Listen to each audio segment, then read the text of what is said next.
We gotta save the world, save the world, yeah. Think about the people of tomorrow. For what we do will echo till tomorrow.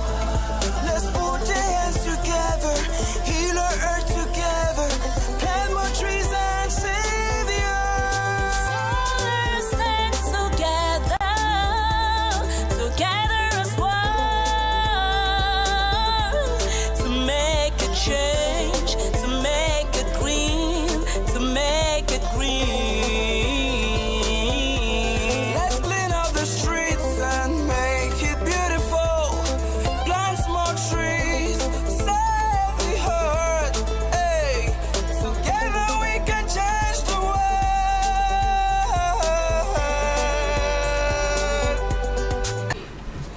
Sustainable development is the pathway to the future we want for all. It offers a framework to generate economic growth, achieve social justice, exercise environmental stewardship, and strengthen governance. Good day, televiewers of High Television, and thanks for choosing us at this moment. It is Keep It Green on High Television. Every Thursdays, once it's 3:30, you know we got to talk environment and sustainable development. And today's edition will focus on community development and sustainability. And today's focus, our question for the day is, how can we promote sustainable development in our local communities? How can we promote sustainable development in our local communities? And the persons joining us on set today, I will begin with Mr. Leke Tayo, the CEO of the Sustainable Agricultural Center for Rural and Community Development. Good day, Mr. Leke, and welcome on to High Television. Good day, madam. Thank you. Okay, I hope our audience will be so blessed with the experience you have, with the knowledge you have. You'll be able to transmit it to our audience such that together we can build a sustainable country and the world becomes sustainable in every aspect of in every sphere of every activities which we undertake so far. I'll move to the next person. It is a face we always have on program. It is Dimo Cedric. He is a project director at the Resource Center for Environment and Sustainable Development. Good day and welcome, Cedric. Thank you very much, Joyce. A pleasure to be here. Same here. And I'll move to one phrase to which we always come most often. I'll move to Madame Fombu Christabel. She is a vice director at the Resource Center for Environment and Sustainable Development. Good day and welcome. Good day, Joyce, and thank you for having us again. You're very much welcome, and we're pleased having you as well. And I'll move to the other guest. He's here for the very first time, Mr. Hans Njoka. He's an environmentalist, and he will join us. He'll give us a lot of information. I'm so sure being an environmentalist is a lot on its own. You're much welcome, Mr. Njoka.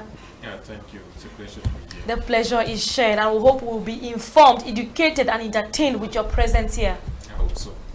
Okay, we now move to the topic of our focus of the day, and I hope the question will be coming on your screens. You send in the contributions to the numbers you have on your screen. How can we promote sustainable development in our local communities? Before you start answering, some people already have answers, but some people don't yet have answers to that. I would begin. First of all, we need to understand what community development it is. What is community development on its own? I will start with Mr.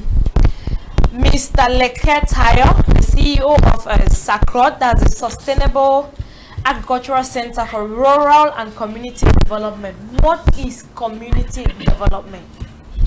Thank you, Joyce, for giving me this opportunity to start with what is community development.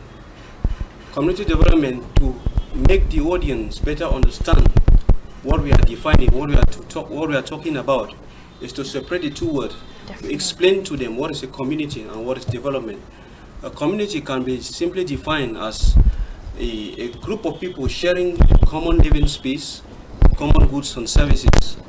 While development is the improved, sustained improvement of their living standard and welfare, which means community development is any development that benefits that community. And for example, to take for example for a community, say a village, a town, a city, or even a local quartier, So when you hear the word community, it's not something very big. It starts even from your small neighborhood. That's that can be defined as a community on its own. Even a local church is another community. It all depends on the sphere, on the scale at which we are talking about. Okay, definitely. If I was to break it down because we have the different categories of viewers, could we say that community development is some sort of community on its own? We know what community is. It's some sort of a growth, ensuring the growth of a community such that it is sustainable, it can last for long, improving the living standards of those persons such that so that posterity can enjoy from those activities. I don't think, am I going towards the direction? Are we on the same? Is that how any local person, any let me say grandmother can understand that perspective of community development? If you use the word good, everybody can understand. But then I want to say it's not just limited to good. It can be change. Any form of change that will affect the life of the people, that will move them from one stage to another. Okay. Yeah, it must not be something big like a school or pipe-borne water. Something little. The magnitude must not be big, but then it's done with love. It's done to promote them, move them from one stage to another. So it must not be that good. Just that little change in their life. Growth on itself is not that mighty. You understand? Okay. It could be something small. We always see growth like I've moved from A to D. No, but if you have to get to D, you pass through B and C before you get to D. Yeah. And I want Miss Tanjoka to equally help us answer that. So how could you explain to any person or any little child you meet what community development is all about? Well, to me, I will start by saying that community development starts by the fact that people within the community come together and think of what they need, and they work together and see how they can achieve it. That's working together to achieve one goal, to improve the livelihood. In the sense that when communities they come together, they identify what they need. Maybe they need pipe-borne water, maybe they need roads, maybe they need health. They will now struggle to seek a way forward what they need, and because actually communities need a lot of things. Definitely, but there are some which are most needed. Okay. So when they identify it as a community, it's very important, and that growth is sustainable. Definitely. That now move. If community development on its own, communities have so many things that need. It ranges from pipe-borne water, from road, from health facilities, from economic growth and things like that. A lot of them. So now we want to go out the key values. What are some of the core values? When we talk community development, there are some particular things that when we say community development, the core values, the first things that come to our mind. I'll go that question. I'll direct it to. I'll go back again to Mr. Leke Tayo, since he works with the Sustainable Agricultural Center. I know he knows a lot of them, and he's working on community development as well. So, what are some of the core values of community development? Yeah, I know when we talk about core values, people start thinking of the big things like the school, the health center, the hospitals, but there are also other important aspects like a sense of belonging. Like my colleague just said, that the people come together, because when you come together with the other people in the community, you feel belong in that community. There's also leadership, who is leading the community. There are also the opportunities for job and employment. There are also the rights and responsibilities of the people living in that community.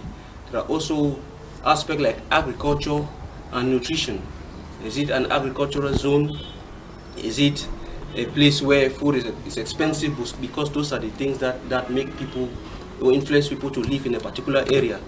Then now we come to the big things like improving the living standard of that place, where we talk about, now you come about the hospitals, the pipe-borne waters, the electricity, the communication network. But we must not also forget building the local capacity of that community, because building the capacity of the people in the community ensures sustained community development. Because when that capacity is not built, there's a risk of stagnation. You realize that you have a local community where things are just stagnant. There are no innovations, there are no changes, because the capacity of the people within that community is not being developed. Okay. If I might chip in, if we are talking on capacity building, as he said, if you want to look at that, it's very meaningful or it's very important in community development. What if development is being carried on and in the long run the people cannot sustain it? It makes no sense. So the capacity of the people must be built. Their capacity must be up to the level of that development aspect, so they can be able to meet up with it. Tomorrow there might be failures with the pipeline water, with the system, and there is nobody to take care of it. So the local people must have, or the royal people must have, that needed capacity to maintain that development for it to be sustainable. So capacity is a very important core fact when you're talking of community development. I also want to talk on the collaboration. If the people are not if they are not in collaboration, if they don't work, they don't have that team spirit, the development would not stand. Maybe the chief is for this, the people are for this, the council member are against the chief. Development can never hold. So it has to be looked from the lens of the people in general. Those are the core aspects. That collaboration must be there. All right, Okay, for us to achieve sustainable development, okay, let me just give you the floor. Just go ahead before I come back to what she was saying. Okay, I just want to add on these values and the principles of community development. Some of the factors I can identify in those things is that it's democratic. Because when we say democratic, it means that what people come together and they choose what they want. And you see, they accept that kind of a project and it meets their need, their livelihood is improved. And it's inclusive, means that what it is participatory, means that everybody is putting something into the project, and those kind of projects usually are very sustainable, and they meet the needs of the community, and they improve the livelihood of the community. It usually answers to what they need, not an approach where you come and insert a project into a community without consulting them. At the end, most of the time, those kind of projects fail. And it's also a community project, it's also development. It's also a process where it's non-authoritarian. Definitely. Community in itself, we should know that it already sends a message. Community is not a one-man show, but everybody's show. As she said, it's collaborative. As he said, it is democratic. It is interactive, and we bring our ideas together. I want us to narrow it down. Let's come to the Southwest region and where we are now. We are all inhabitants of Buea. We have been here for 1 or 2 years or so. So I will start with you, Mr. Njuka. What do you think are some of the issues that need to be handled in Buea as far as community development is concerned? What are some of the key issues you think stakeholders are supposed to put hands on deck to ensure that that is achieved? Well, some of the key things that I've noticed in Buea, and I've gone around the mountain and I see that God has blessed us with a lot of resources, is like water. It's a major problem here in Buea, of which God has blessed us with a portable source of water. What I want to advise is that the communities around Buea need to work hand in glove in such a way that they need to protect some of this water catchment, because water is, as we usually say, water is life, and without water we would perish. And also we are also blessed with a community forest and biodiversity. The Mount Cameroon and ecotourism. Ecotourism. We have touristic sites. We need to value all those things, and we need to use them to attract tourists to come to our region, because this region has a good climate. When you get towards Limbe, you have a sea where people can relax. So you can see this always really blessed with a lot of touristic sites and. Okay, definitely. And now move to Dimo Cedric. With your own observation, what are some of the key things you think, besides maybe the water, the general cry people have is accessibility to potable water? What do you, besides, what do you think are some of the issues? If you have to talk about the development of Buea, of the Southwest region of Buea, but you can even move out of Buea, what do you think are some of the key issues that we are supposed to handle?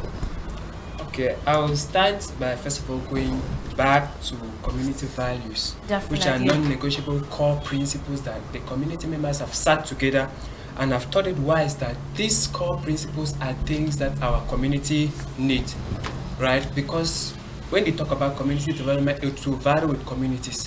What a community like A will identify as its core values, the things that it needs that will solve the present situation that can improve livelihood, would vary with another community. So now, Coming back right up to community development, you see it starts with the coming of like stakeholders together, idea sharing. When there is idea sharing now, there is like a one mouth. Everybody has understood what is happening in that community. When everybody is d'accord with what is happening in that community, the community form its mission and then its vision, what it wants, so that when somebody wants to step into that community to solve a particular problem, the person is identifying a particular problem that the person is solving. While I was reading through the community development plan for the Buea, the whole of Southwest region, I went through the community development plan, and it had some very key aspects that I really love so much. It had its vision, what it wants to achieve in the next 35 years.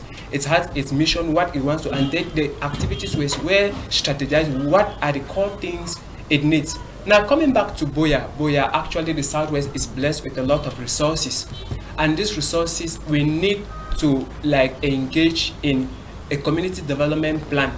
In a community development plan, we know the local stakeholders who we can involve in, the people to contact that can help a particular area be well developed. When it comes to like a forest, our forest, because we are rich in forest, biodiversity in general, when it comes to the forest, we need to identify those particular local stakeholders that are needed in order to maintain equitable management of our forest resources. And that can only come up when we have a well-elaborated community development plan, which has a vision, the mission, and which has its key principles and core values that when implemented, it will benefit the people in that locality. Because what I see now happening in Cameroon is that the exploitation of our natural resources doesn't really benefit the people who own the resources. Yes, it does not really benefit the people who own the resources. Resources are exploited and sent to foreign countries, and the income is diverted. While the local people got the resources, the people who are ahead exploit it for their own benefits and their own purposes, and the local people tend to suffer. Whereas the resource is being located where they are present, and that is one big factor that is really contributing to low livelihood in certain areas, low water in certain areas. When the forest is exploited, the shade is reduced, it increases evaporation, and water shortages become evident. So when there are water shortages, water become polluted and they become dehydrated. You see that water become even acidic, and we cannot really consume. It become a really big problem. So that is why community development is important. When local people come together, they sit together, they come up with their priority needs in that community. It helps the intervention of different local stakeholders in that community, because when a local stakeholder will intervene, it will first of all ask what is the community passing through, and the community will then present its problem, that this is what we need. So because if it is presented in such a manner, the community acknowledges that this is our problem, it is honored, and everybody has one mouth that this is what we need. I think if such mindsets are implemented in many of our local communities, development will really improve. Definitely. And Crystal, I wanted to add something before I continue. I wanted to say it should not just end at the level of getting the opinion of the local people and putting it down in papers, like we have a community development plan of Bunakanda, or we have the community development plan of Buasa. Most at times, if you go to the delegation or you go to our councils, they'll show you the community development plans of the different communities around FACO division. But what is actually done to those communities? Are those plans considered? If you go to Bonakanda or you want to look at reports, they'll tell you a road has been built leading Bonakanda to this community, but the people are there, they have no water, they have no roads. So to make the community grow, to make sustainability matter, to make the local people or the royal people enjoy and be part of, have a say, it's not just for us to ask for their consent. That is even a better step, because if I'm going back to some years or to some experience I had, most of the times what our stakeholders do is they just sit in their offices and they decide that I think these people need water. Meanwhile, they don't need water. I think these people need or they this. might actually need, but they don't need it most. That is not what is of great importance at that point. Definitely. So for community development to matter, for our royal communities to actually enjoy their livelihood, for that impact to be felt like Sergio earlier said, I think it should not just end at the level of community development plan. Yes, they are important, but they should be implemented.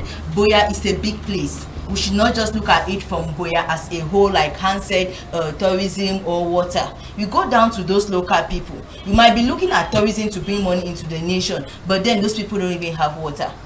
I will take for an example, last month we visited Bonakanda. We have a project we are working there on. But sitting and doing analysis, going there, administering questionnaires, we thought it was a problem of livelihood, to increase on their livelihood. But the first stakeholder meeting we had, their cry was water. That livelihood cannot be possible if there is no water for them. Yes, they need the money, they need to produce their yams and sell. But then all the money go back in buying water to water their crops, buying water to use. You cannot imagine that in a community like that, a day, an average family spend at least 5,000 francs for water. Definitely, because you get a job. You have to get a job from is it whatever, not whatever. Down at the market there. Yes, and to go up the 200 francs for a job. That is right. That brings us to another topic which I want us to discuss. Not that we are now identifying some of the problems. Some communities equally have these projects, but implementing them, it's a whole problem.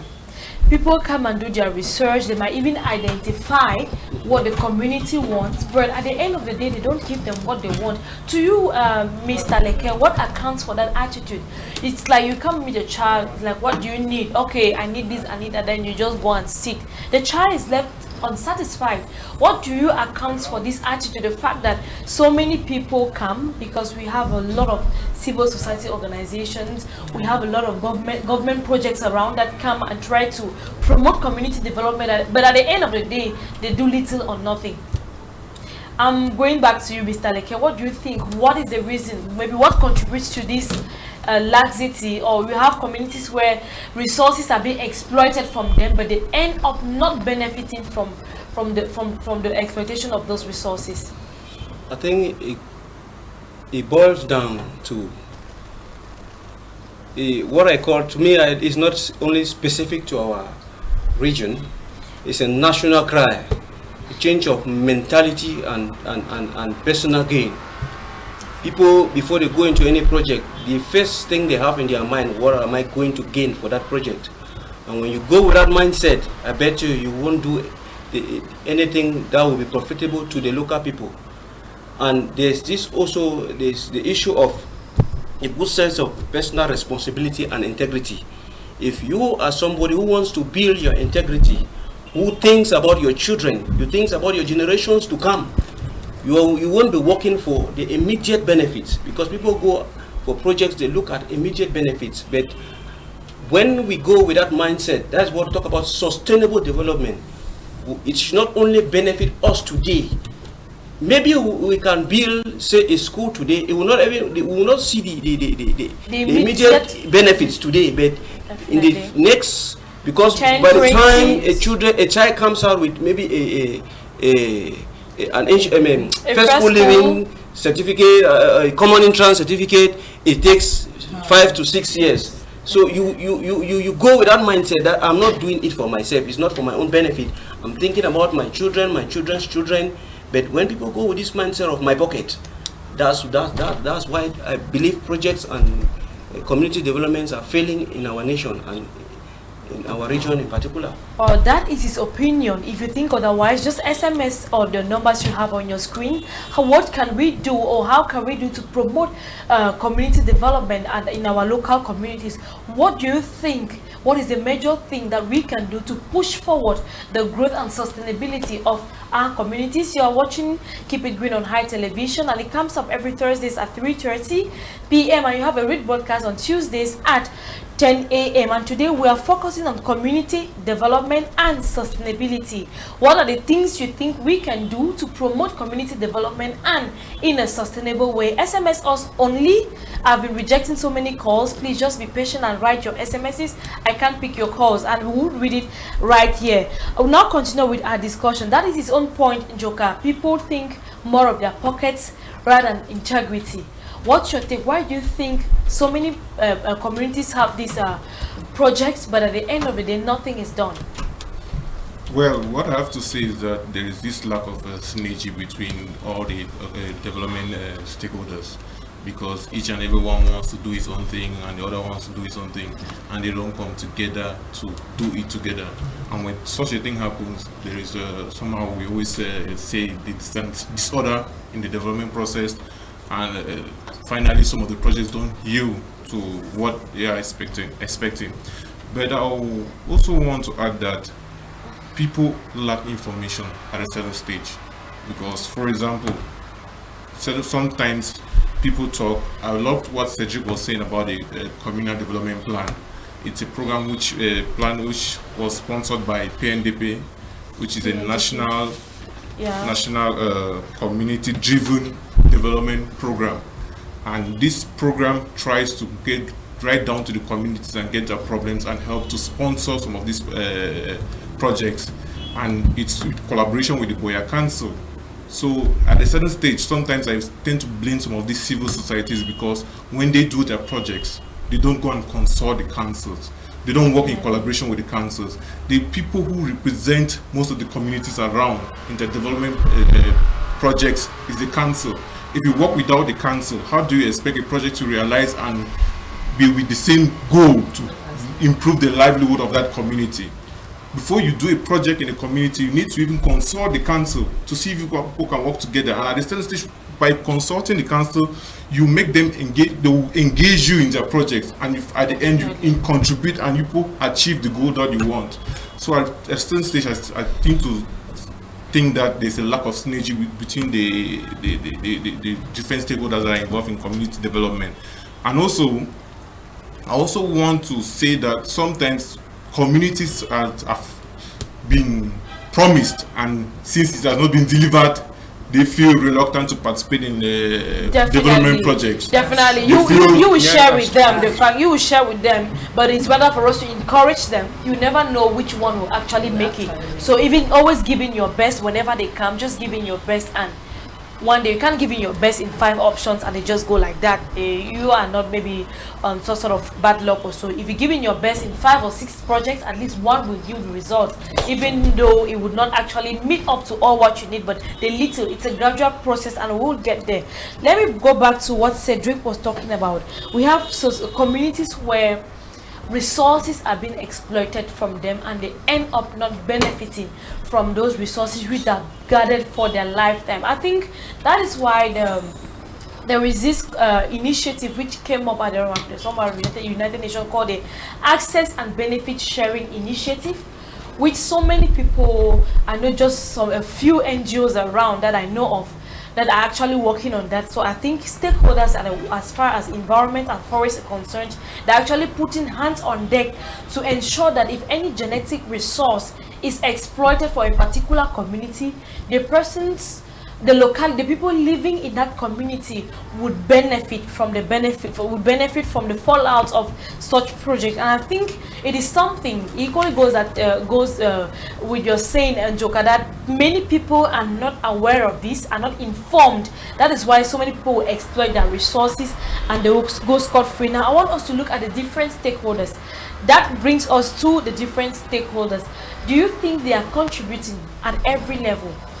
Is it economic growth? Is it environmental sustainability? Is it social justice? Is it social amenities? At every level, do you think the different stakeholders are actually doing something? I'll start with Cedric. Yeah, the different stakeholders are actually doing something. But there was one aspect I wanted to throw down that Mr. Njoka had talked on that. Why communities, why a project actually will not really benefit a particular community is also towards the implementation, because there can be a project from the government to local community, but because the implementation, the organization wants to make a profit, they will tend to not use the precise items that are actually required for that development. I go back to Bonakanda water. They had this water stuff to do, but they had to buy pipes that were not really the required pipe, and in course of doing the water supply, all the pipes had to burst out, and up to now, they don't still have water.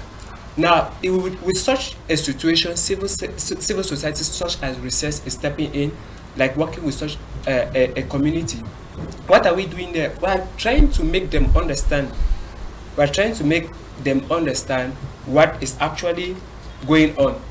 civil societies are actually doing much in Buea. I really appreciate them. There are many NGOs coming up, and the main thing that can be done in local communities in order to enhance community development is to work with the core values of that community, trying to identify and work in solving that particular problem that will make the community happy.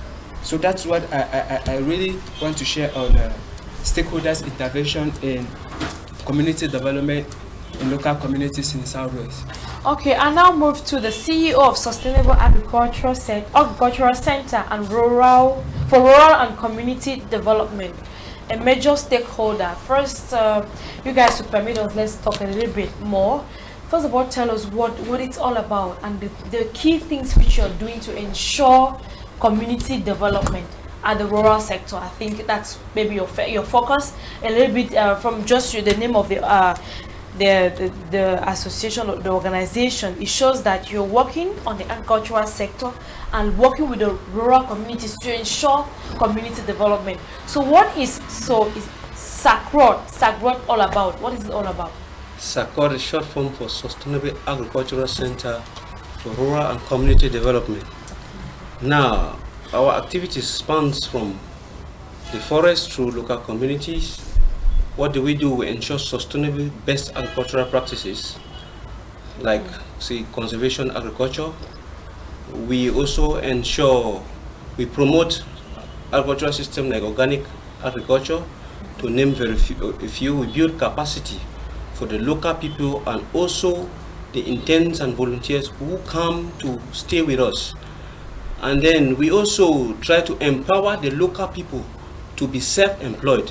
Like the list you are holding there, you can see capacity building for local empowerment, for self-empowerment. What is it all about? We train individuals. If you're interested, you come to us. We train you on agricultural transformation. That we can train you how to produce chocolate, processed food. Yeah, we can train you how to make cocoa oil. We can train you how to do egusi oil, coconut oil, with which you can start a petty business. You go to the cosmetics, we train you how to do shampoos, Vaseline, and all the like. You go to cleansing lotion. Yeah, we do a lot to make sure that we impact the community in such a way that you don't only sit and wait for somebody. You are a master of your own self. We do in such that when you come to us, by the time you are done with us, you already have a mindset of what you want to do. We connect you to because most of them, some people say after learning, what next?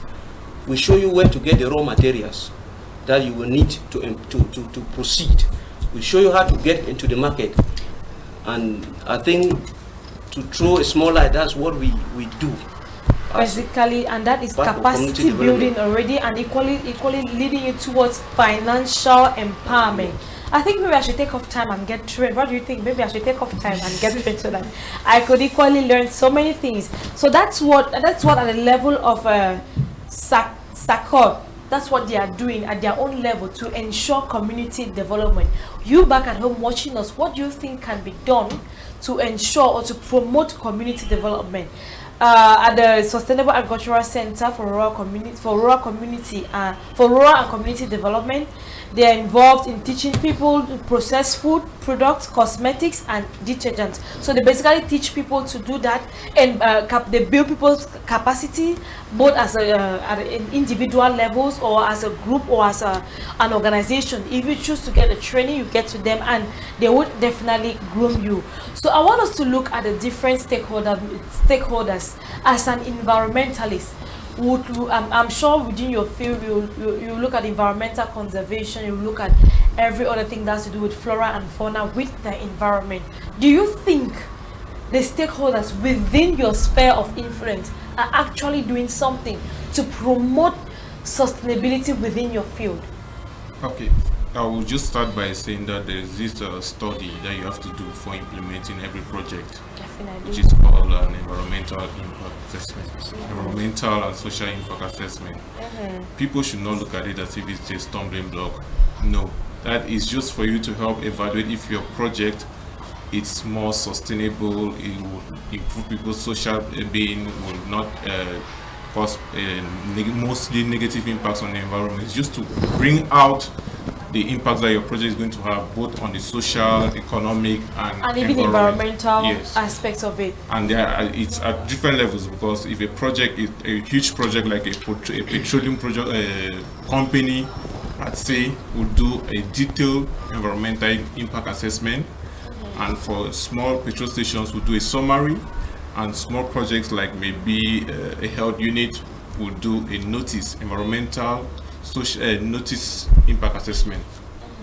So this study is just to help to ensure that projects are sustainable, because when you do these studies, you find out if your project at the end will create more of a negative or more of a positive impact, and if it will be more if it's going to be more negative on the environment or more positive on the environment. So at the end, this study helps you to implement a project that is more sustainable.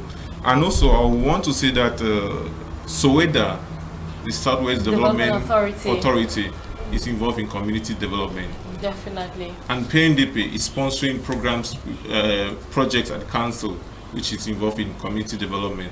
So those are some of the stakeholders that are involved in, and all the stakeholders know that before you implement a project, you need to carry such a study to ensure that your project is sustainable. Okay, definitely. But we equally have. We equally have situations where these projects, on the paper, they actually show that it's going to be sustainable. It's going to last long, or it's going to meet up to the needs of communities. That's why.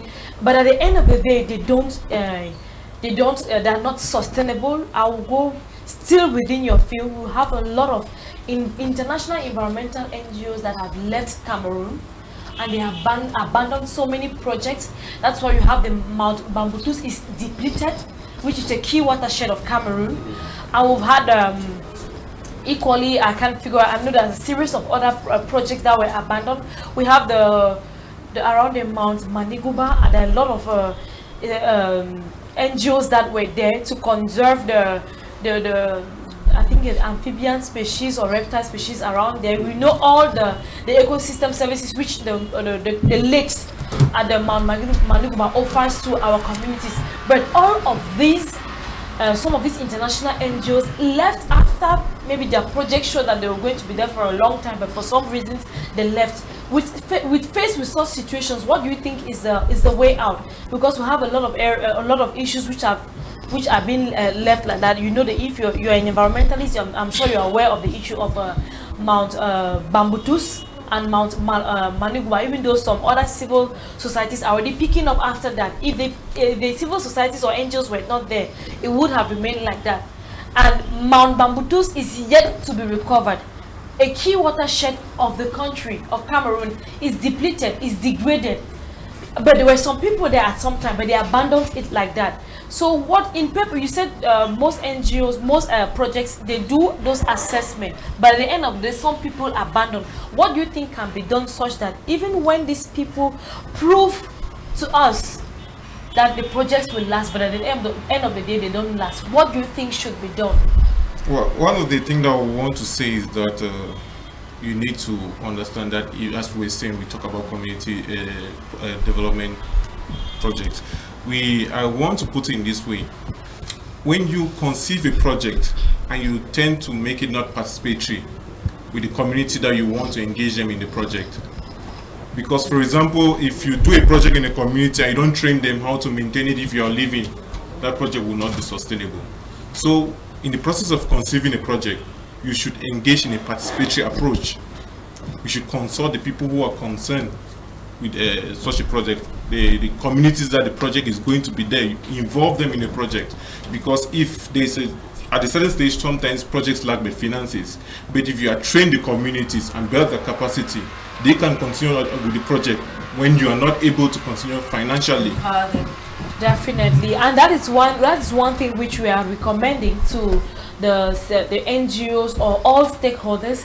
If you are implementing any project, one way of making that project sustainable is to empower financially first of all, empower, build the capacities of the local communities, and equally maybe train them. That's why we have some projects now come with alternative livelihoods to the local communities that are involved in the project, so that they give them equally economic activities that they'll be doing, they'll be carrying on simultaneously with the project, such that if at the end of the day they run short of finances, the economic activities now can equally contribute to the resources that we have. Let me take on this contribution is with people should not only be empowered to achieve sustainable development, but be supported financially towards achieving it. That's Jingle Laura from Checkpoint. Thank you for your contributions.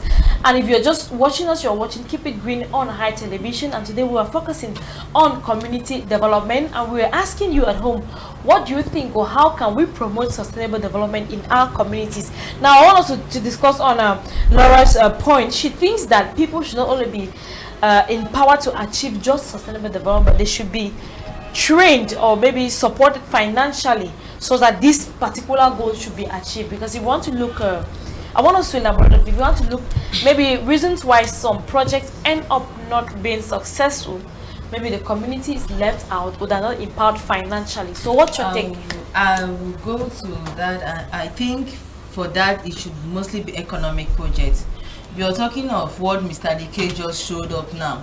You cannot come to a community when the people don't have a source of livelihood, and you come and do a training on cocoa production or transformation into chocolate, and you expect them to keep on with that, or they should use that to transform their life.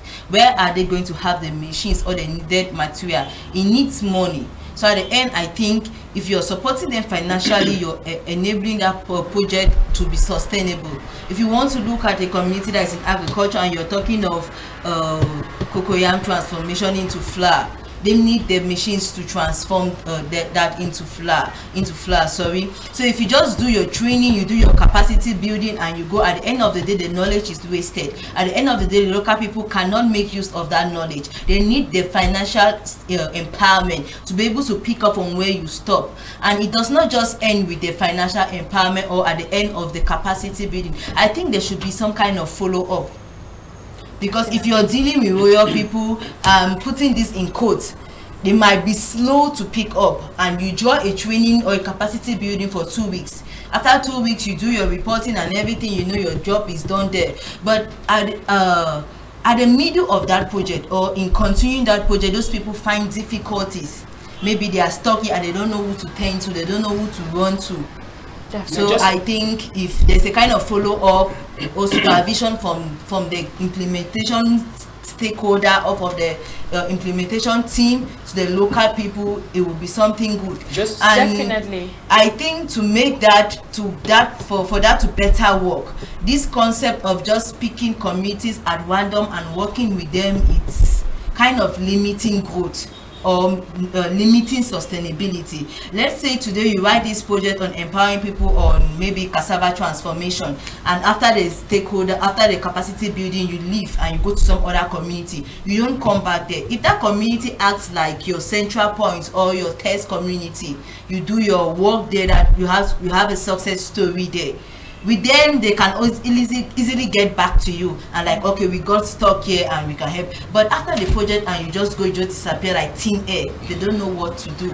Just to add to what Christine is saying, in my few years in the field and working in local communities, one key thing I've identified with why project fail in most local communities is because most stakeholders will not want to also employ skilled knowledge from elsewhere to also help in the development of the project. You can see somebody who have a brilliant idea, will come up with a brilliant project, but would not like to employ people with good expertise to give out the training. When he does not have the capacity. When he does not actually have the capacity also to carry out the project successfully. So if stakeholders can actually employ people with the right capacity to deliver the right training, employ people with the knowledge on particular areas where they are where it's safe as their own expertise, the community development will be very successful and projects will not turn out to fail in most community engagements. Definitely. Mr. Leke wants to round up your discussions before we move to the next point. Just contribute, throw more light to what they were saying. Okay, to add to the financial support, we have what we call adaptive project implementation. Definitely. because you don't just carry a project to go and implement the community because you want to implement the project.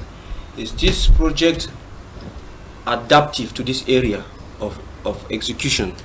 Take for example our agricultural food transformation. We deal with cocoa. Our focal area is the Moyoka area where they produce basically cocoa as a major cash crop. So, and cocoa is the major capital they need. So we teach them how to do it locally. And since as they have cooperative, we educate them that as they have known to do this thing locally, they can come together as a community, as cooperatives, to now buy machines that they can go industrial. They start locally, and step by step, you groom them to be industrial, and then from local to semi-industrial, industrial.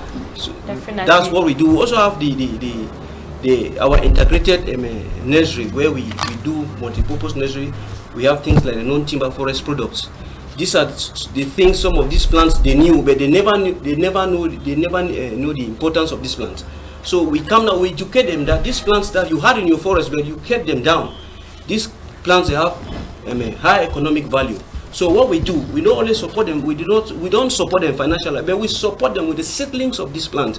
That go take these seedlings, put them back in your farms, and in the next 5-10 years, they will be bringing you back money. And in another way, you have diversified income. So I don't think it's only about money.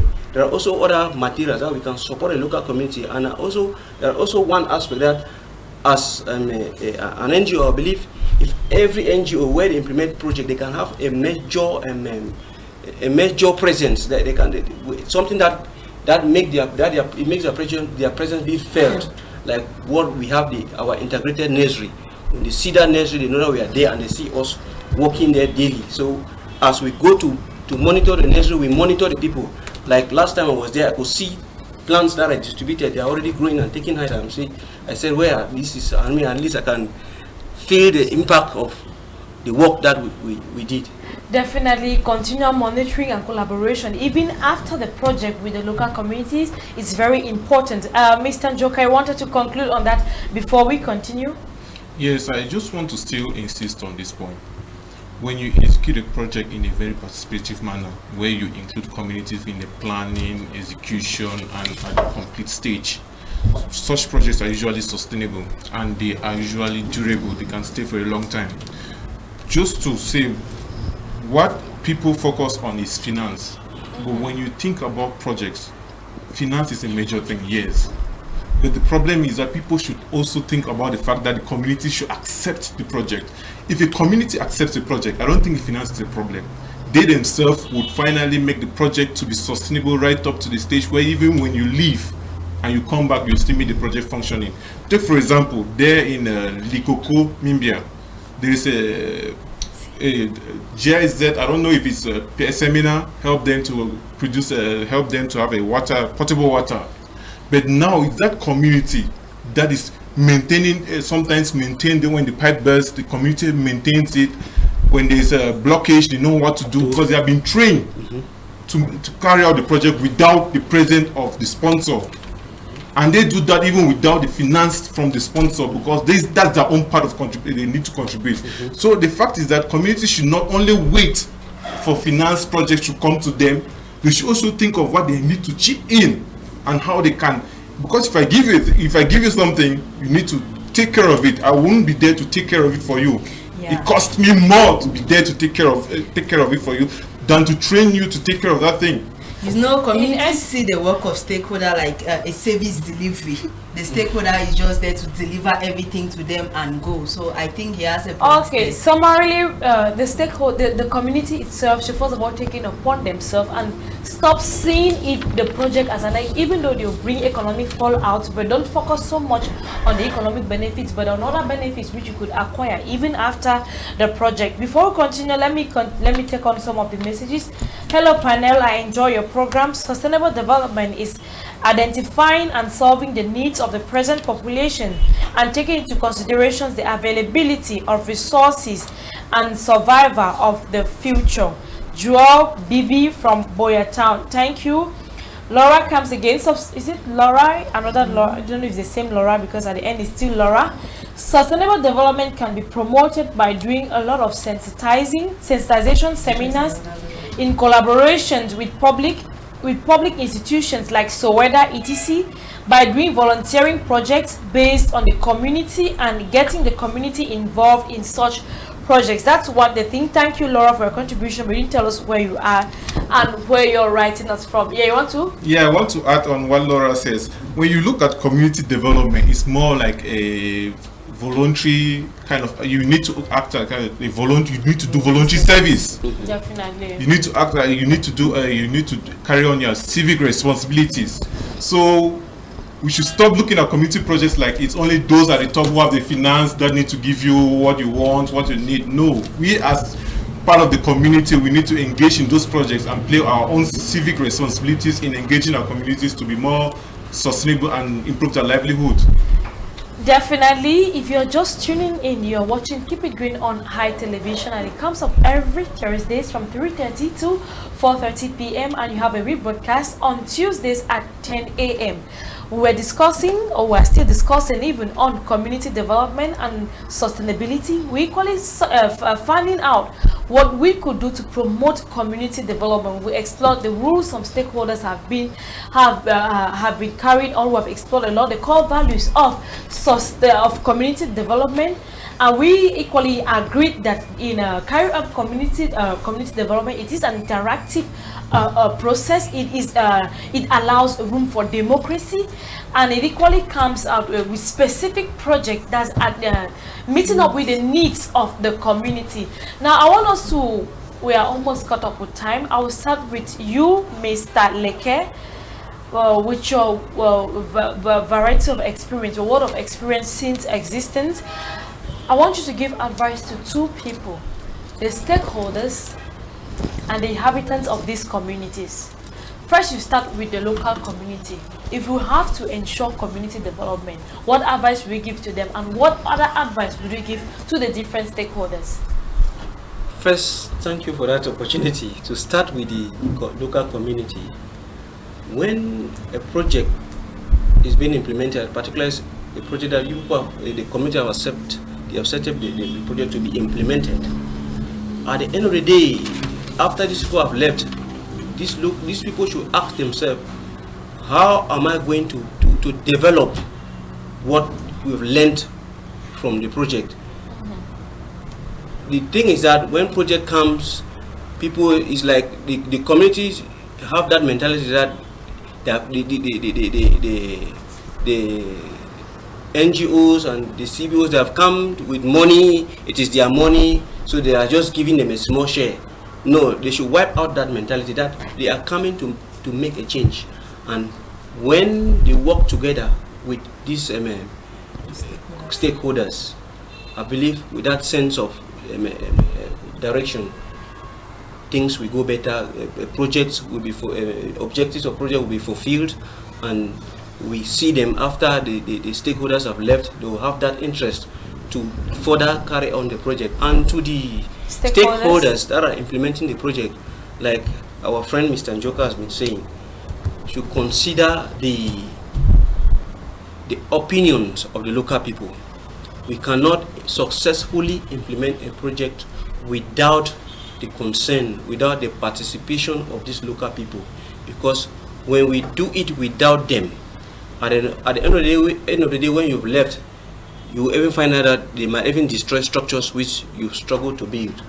I quite remember, like, we did a water catchment rehabilitation, and people were being warned, and when these people have left, people should not come back and root out the streets, which means it's something that has been going on. An NGO will come and do this here. By the time they leave, the people will come and destroy the seedlings, and they still leave the area bare. So, but I don't know, maybe the people felt they were not engaged in the proper implementation. But so when we consider them, even from the local ma, in the illiterate ma in the kitchen there, make her to feel that this is her thing. Definitely. Belonging. stakeholders ensure that the local communities, they get involved and they feel loved and they are members of the project, and the local communities too take it upon yourself to better your own local community. The civil societies or NGOs are coming just to help, even though they might come with money, but the little they give you, embrace it. I'll move to you, Cedric. What advice do you have to give to both the stakeholders and the local community? I'll start by quoting this saying that teach a child how to fish, but don't give fish to that child. When you teach a child how to fish, the child eventually will know what it takes to get a big fish.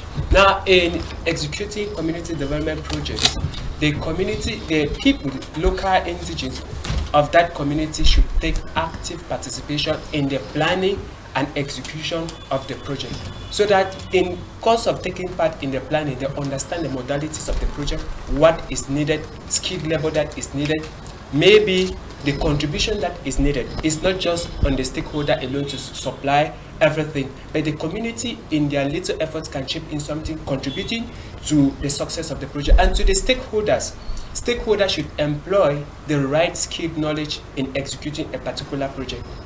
They should employ people who have the capacity and the ability to execute a project properly in such a way that it can be sustainable.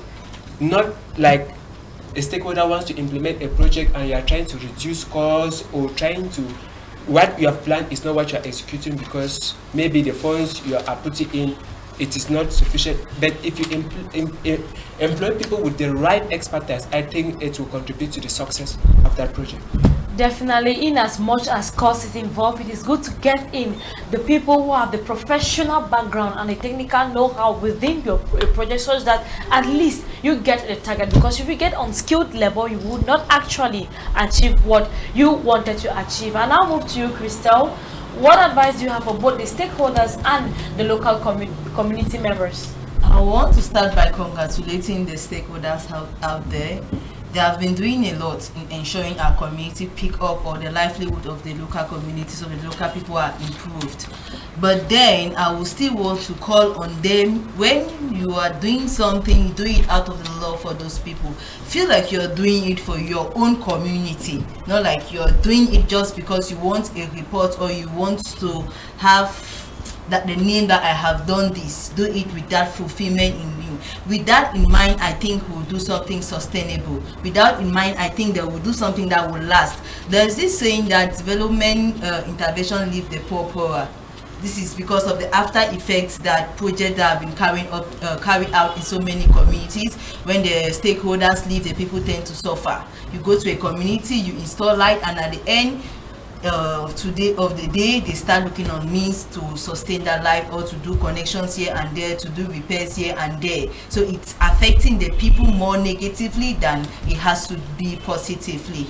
I will go on to the local community. I will say they should not close their doors to NGOs. They should not feel discouraged that the few that have come there has instead left them poorer. No, there are few out there that have that love to see that the world develop as one, to see that they meet up with the fast development or change of our world today. So I will also encourage them, particularly the stakeholder, let there be that spirit of unity and collaboration. They should not see project or community development interventions as a means for them to eat money. There's always this fight, no, the chief has taken this, or this person has taken this, or they work closer with this person. It's a communal something. You have they say a community of people that they share one common belief. So I will call on them to keep on trusting in the stakeholders and helping them as well, because if your interest is not there, the work of the NGO or the stakeholder cannot go on smoothly. So that's what I have to say. Definitely, despite the disappointment, it is advisable that we still keep on opening our doors to the different NGOs and stakeholders, and stakeholders should work with a sense of, should I say, with some dignity or some consciousness, such that they actually implement what they promise to the local communities. I would definitely ask to Mr. Njoka, what advice are you giving to the local, to the NGOs and the local communities? Well, I will start by giving advice to the different stakeholders like the NGOs that are working on the community development. I want to start by the fact that they should also try to find out information, because sometimes people conceive projects just being in their homes or, as they said, offices, and they claim that this thing is not done in this community, this thing is not done in this community. Please, people should stop introducing projects instead of accompanying the projects that are already there, because when you introduce a lot of projects, there's a lot of failure. Try to investigate on a community. If you think they don't have water, please go there now. If somebody had even already given them a pipes or construct them a water tank, go there now and see how you can even support this water supply to get to the different homes in the community. Don't go and you introduce another new project that this community doesn't have water, and you go and start building a new tank or providing a new source of water. So please, they should work in collaboration, in a synergy, so that each and everyone, where an NGO can continue, another should try and please continue from there, so that the project should all be sustainable.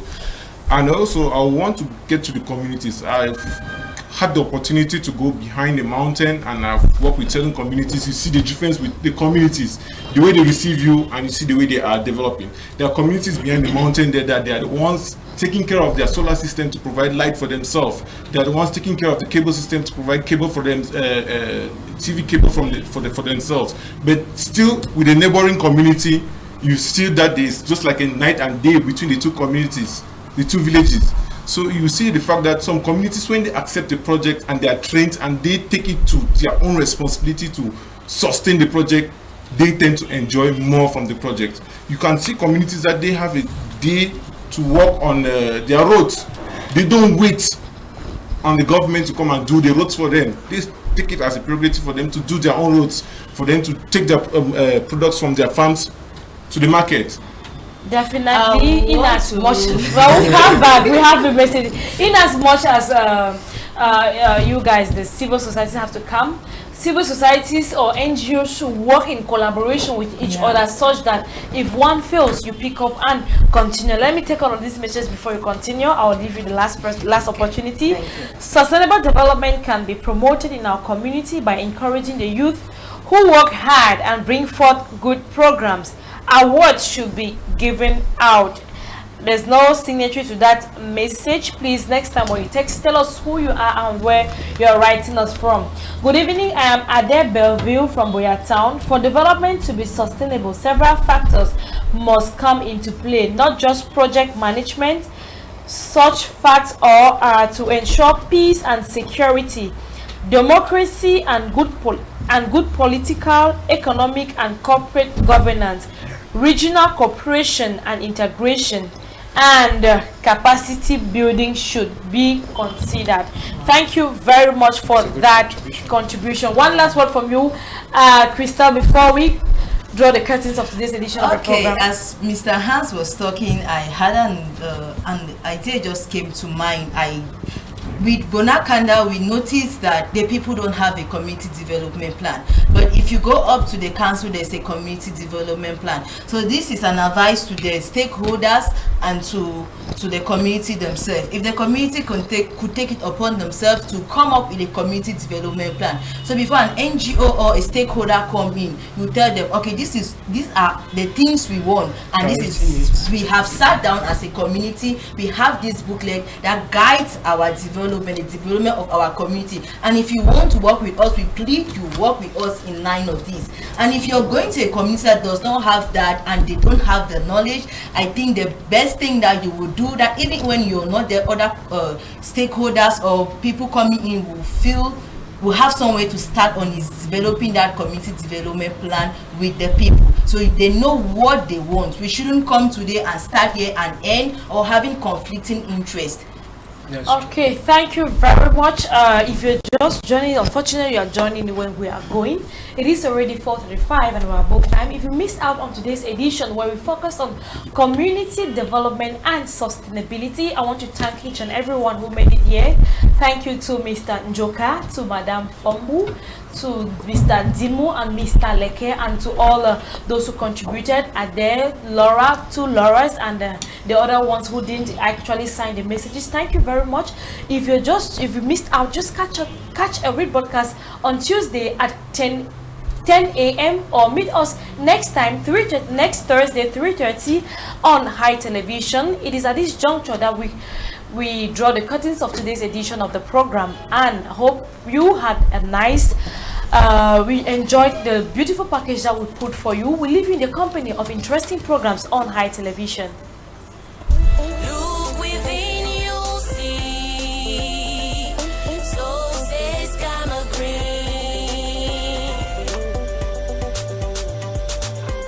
Mama them, papa them, this love story for one man day. Make a bend the past together, make a put the hands together.